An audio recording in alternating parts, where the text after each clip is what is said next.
Flying and me being a pilot was really not in my control to begin with. The quit was unintentional. I don't want to lie, hey? Flying is one of the best things I've ever done in my life.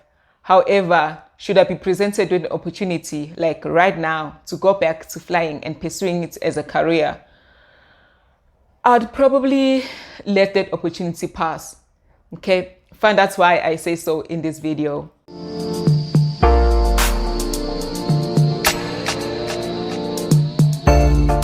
Sanbonani, hi everyone. Welcome back to yet another story time.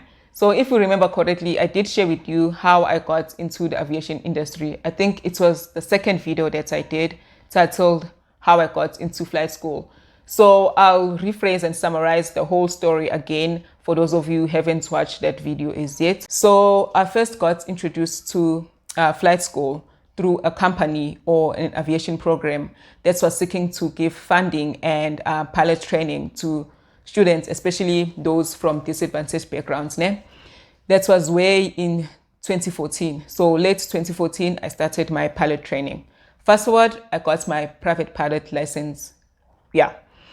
As I was continuing and advancing with the training towards my commercial pilot license, the school experienced some visible challenges, which led me to think of a career plan B, which was my initial plan A from high school, which was medicine.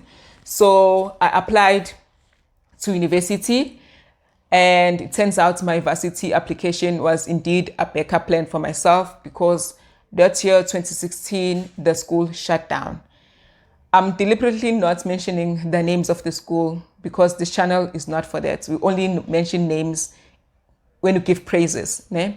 So if you know the schools I'm talking about, it's good for you. And if you don't, even better, because now you can keep an open mind because such things can happen to any flight school.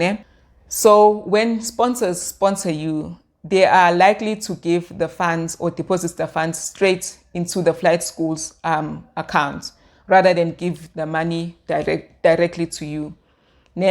So if the school declares bankruptcy or shuts down, it's highly possible that you won't be able to get your funds back. So that is what happened in that flight school. For the sake of this video, maybe we should give the flight school a name. We'll call it Flight School Alpha. Yeah, let's call it Flight School Alpha. So we, other pilots within the program and myself, pleaded with the sponsors to re-sponsor us because most of us were so close to completing the training. And what happened to the flight school was really not our fault. So 2017, I got accepted for radiography. So I started my radiography course in 2017 whilst we were still trying to secure the funding from our sponsor at flight school. Late 2017, we got sponsored again. And yeah, we were now in different schools with the other pilots. We are separated now from the group program. So we are separated. I'll call the flight school that I went to Flight School Bravo. So I attended and resumed my training at Flight School Bravo whilst I was in first year at varsity. It wasn't easy, but it was doable. Simply because varsity is structured differently from flight school. So with varsity, you get everyday lectures with different lecturers, teaching you and whatever, just like school, similar to school. But then with aviation and flight school, it's structured differently. You get assigned to an instructor. So your instructor will be your go-to person who will then teach you and guide you throughout your training. It was doable because I would discuss my timetable, my varsity timetable with my instructor. So we'll book the flights and briefings according to the schedule and our availability at the time. It was doable, however, it just prolonged my flying side because radiography is a course, it's a full-time course and you can't just skip classes noma kanjani. So I had to attend, and so my flying was prolonged and delayed. But I still attended and tried to juggle things up. Cool. So we did that, and as I was left with 2 hours of flying before I could obtain my commercial pilot license, I found out that my commercial exams has lapsed. So with every license that you do, you have a set number of exams that you need to pass before you can progress to the next license, to the next training. Those exams take 3 years before they lapse. So if you complete your last exam today, you are given 3 years to make sure that you obtain the license you are working towards. Otherwise, you'll have to redo and rewrite those exams. Ne? You're still with me.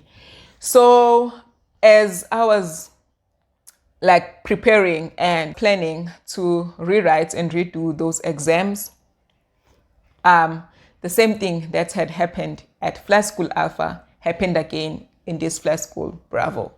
So Flight School Bravo declared bankruptcy as well, and the school shut down.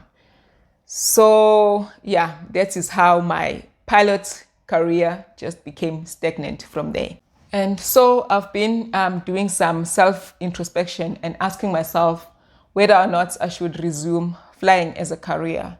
And as I was analyzing the story that I just shared with you, I spotted 3 red flags within the story. I think those red flags can like influence my decision making. So here are the red flags that I spotted. And red flag number 1, which is disadvantaged background. This could mean anything, like in the aviation industry, looking at the history. It could mean race, it could mean gender, it could mean financial limitations. My main reason for me applying to that pilot training to begin with was for financial reasons. Flying, guys, is expensive. It's really expensive. You don't notice it if you are sponsored, but I'm thinking now for a self-payer, it must be really like expensive because you pay for everything that you do. You pay for the briefings, you pay for the flights, you pay to write exams. You fail an exam, you have to pay again to rewrite. You pay for the ratings that you need. You pay to be current and relevant within the industry. So basically everything that you do, you have to pay for it.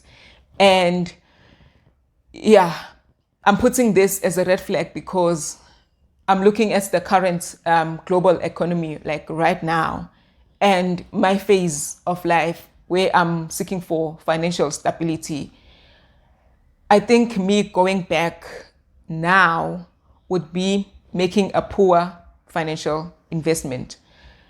I mean, like, I don't want to lie, ne? Flying has proven to have a lot of uncertainties, like from the training. I just shared with you a story just now. And we just saw with how COVID affected the pilots and the jobs. So it's really uncertain. So I don't think it's a wise financial decision for me like right now. So that's number 1. I think I could apply for sponsorships, but I don't think I'm well deserving like right now as I am right now. You'll find out why I say so in my next red flags. So red flag number 2, it's unclear or blurry vision. I don't know how many times I got asked the questions of Zama, if you were to get a pilot job, would you quit radiography? Zama, when are you going back to flying? And the answers to such questions will always begin with me saying, Angazi, I think, probably, etc. I don't know how many times I convinced myself that I'm going back to flying and never went. Even if now you can ask me like what my plan is after obtaining a commercial license, my answer is really not solid enough, which simply means like the vision I have for flying is really not so clear. And you could tell nje ukuthi it wasn't my first love, which leads me to the third and last red flag. Red flag number 3, lack of passion. I don't want to lie. I love flying, ne? Yo, It's one of the best things I've ever experienced in my life. But I don't think I love it to a point of calling it a passion. It's an interest, yes, but not a passion. Hi, guys, have you seen how a passionate person looks like? They have this fire, this drive. They are just so focused. It's like they are strategic in how they do their planning. They have this vision, J. Like despite the challenges, they keep at it, J. Yabo. They have this hunger spirit, and I've seen a couple of them, and it's fascinating. It's a fascinating thing to watch. However, looking back at me in flight school, I don't see it in me. Like I didn't have that fire in me. It was just evident by how I was so quick to change and go to a different career path at the sight of the first challenge. So it wasn't passion. It's love, but not passion.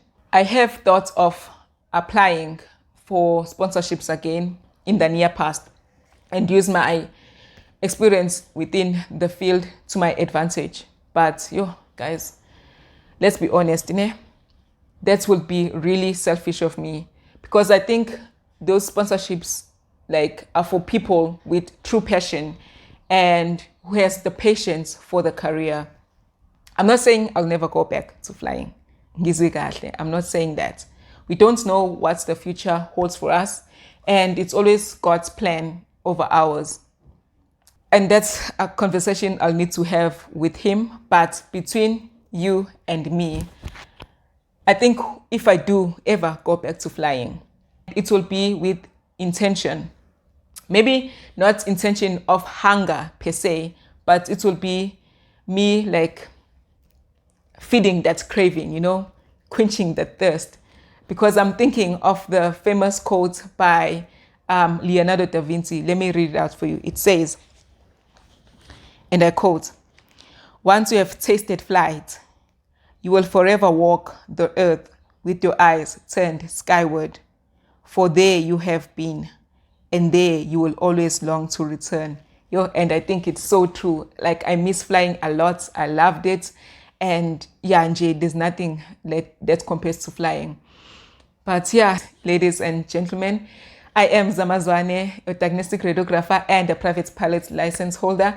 This is Career Living, and thank you so much for tuning in. I'll see you again on my next upload. Bye-bye.